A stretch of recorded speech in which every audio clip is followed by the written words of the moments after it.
Yo guys, what's going on? It's Dan here, welcome back to the channel. Today we're going to be taking a look at Tana Mongeau and her latest apology video. Before all of you go out there and say it, yes, I know this is long overdue, it's late, but I've been busy.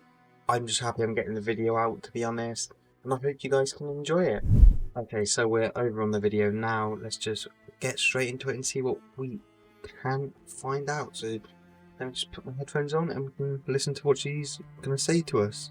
First and foremost, I want to apologize for how long this video has taken. There is no excuse, reason, or thing I could say to make that okay, and I want to take full accountability for that. However, I understand that my actions, even over the past few weeks, have not been hand in hand with accountability, and that's a journey that I am beginning with this video. I also understand...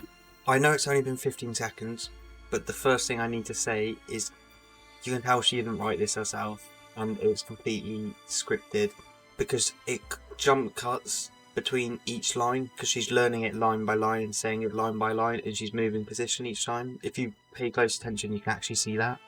And with the white privilege that I possess, I have no right to ask or expect forgiveness from anyone that I have hurt with my actions. Over the past few months, I have seen the explosive effects of what running from your problems can do and how many people you can hurt by doing that. But I'm aware that making this video about my emotions would do nothing but be another selfish and careless action and further the problem. I want to apologize from the bottom of my heart for being such a big part of canceled culture for the entirety of my career. I don't deserve a platform if I continue to act in such a gaslighting and irresponsible manner, and I'm so sorry for how long I've done that. So at this stage, it's not that bad, because you can clearly tell someone professional, team's probably got in to write this. It's actually quite a good apology, but I just feel like how late it's come, everything she's done in her past, I'm just not sure that it adds up and it just works anymore. I think she's like dug the hole too deep, and yes, she's climbed a little way out. I don't think she can get all the way out from what's happened in the past. But I will say it's quite a good apology so far. It's very well written indeed.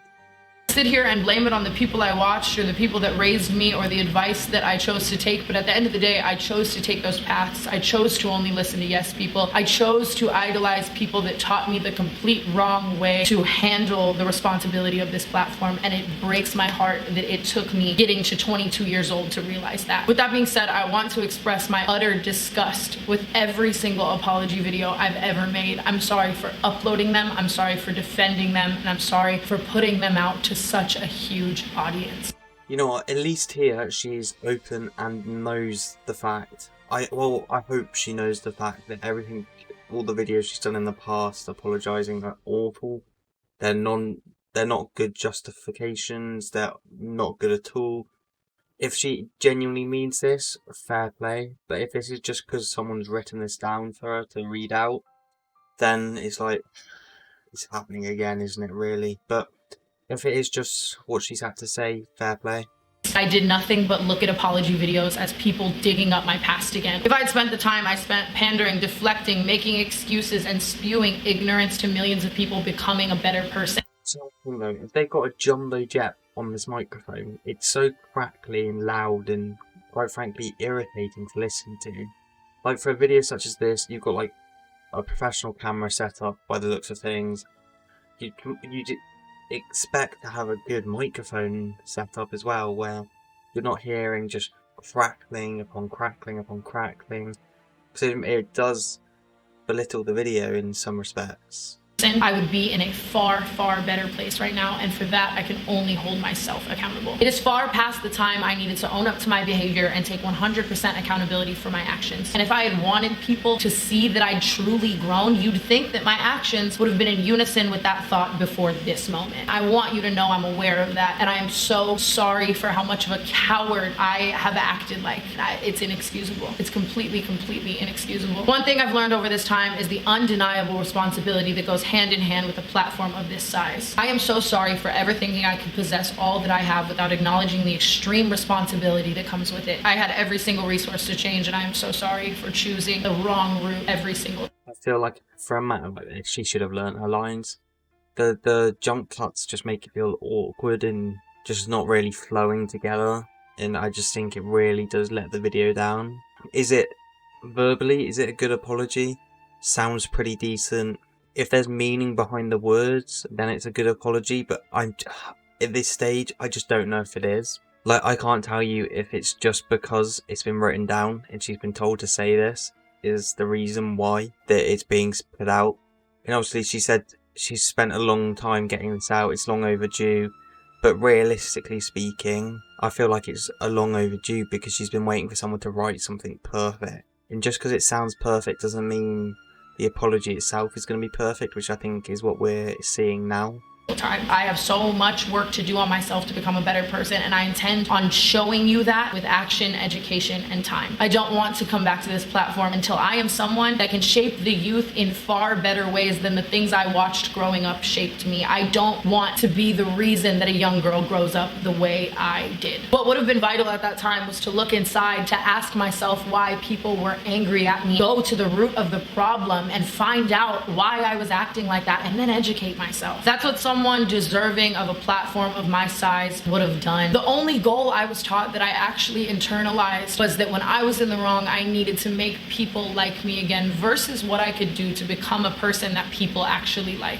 You know, if all of this bit is true and she's going to take a break from the platform, I think that's a good thing. I feel like take a break, get your life sorted out, which is obviously something which is quite important to do at this stage. Make sure if you do have a comeback, do it right, you don't make any mistakes, because I feel like she's dug her hole, she's come out a bit, but she's not all the way out the hole. However small a mistake it could be, I feel like we'll just finish her career off, because it's in a really bad spot as it is, and any sort of backlash she could get now could just kill her career completely.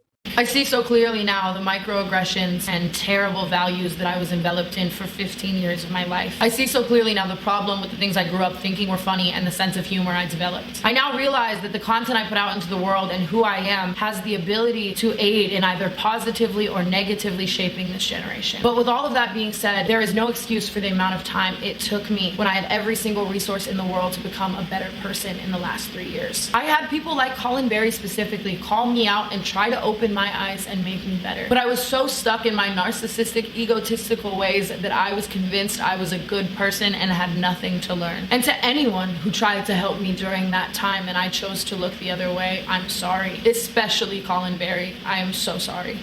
See, something else I've got to say as well is really, I feel like surely her team would have known what she's doing were wrong. Because at this stage, it's like, she's clearly got a team because she did not produce this video by herself. But what I've got to say is, surely a team knew in her past it was wrong. The question is, was it because, like she said earlier, she was surrounded by yes people? And if her team was yes people, they really need to consider why were they doing that? Because in the end of the day, they may have got views at the time, they may have made a load of money at the time, but in the long run, it's going to really hamper someone's career. And you can really see this as it happened with Tana, of course. Because I feel like her team, obviously, what she did is inexcusable. Like, it's such a bad thing to do. But if her team, like, for that to happen, her team must have known about it. And her team must have helped produce the videos on it. And, like, you know, and somehow it's still, like, it's harmed her career to the stage where it's like, the team are like, it sounds like the team she has or had, if she's got rid of them, that would be the best, in my opinion.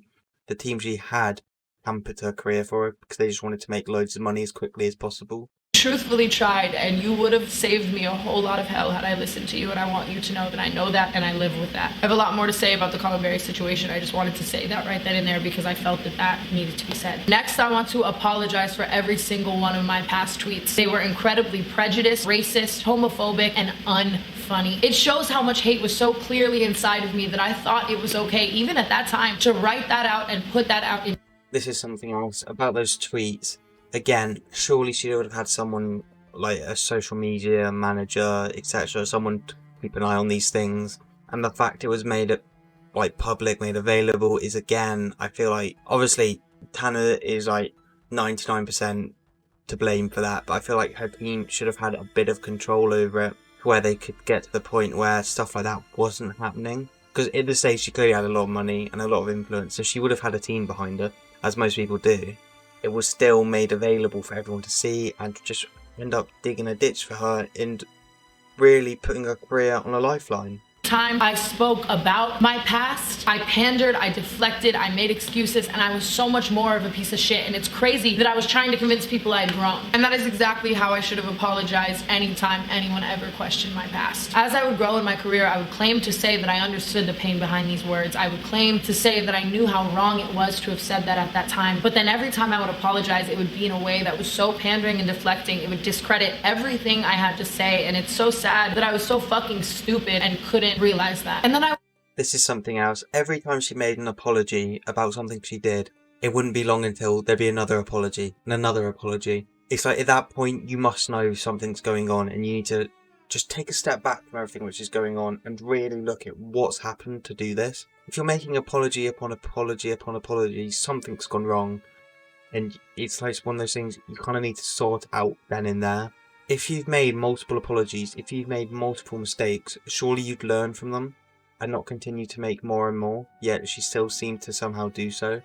Which is another reason where it's like, this isn't acceptable at this stage, and you're dangling off the bridge at this point, and it's like your career it's mostly down the drain, you know. It's maybe she could do a comeback, you know, we've seen people do it before. Logan Paul, for example, he's done an incredible comeback, not just from the past he had and what he did, also losing to KSI in the second boxing match they had, and still made a great comeback from that. And it's really like sort of rejuvenated him, made his content is good now. Like he went from the content they were producing over in America, and he's now gone for more content he wants to do. I feel like more content which isn't over exaggerated, isn't what he thinks is going to get views, it's what he wants to do, and that is doing well for him. If Tana can do something like that and do well for herself that way, we're happy for her, but I feel like it might have gone too far now to the stage where it's going to be really difficult to fix. So that is going to be it for this video. Make sure you leave a like, subscribe to the channel, and I'll catch you next time.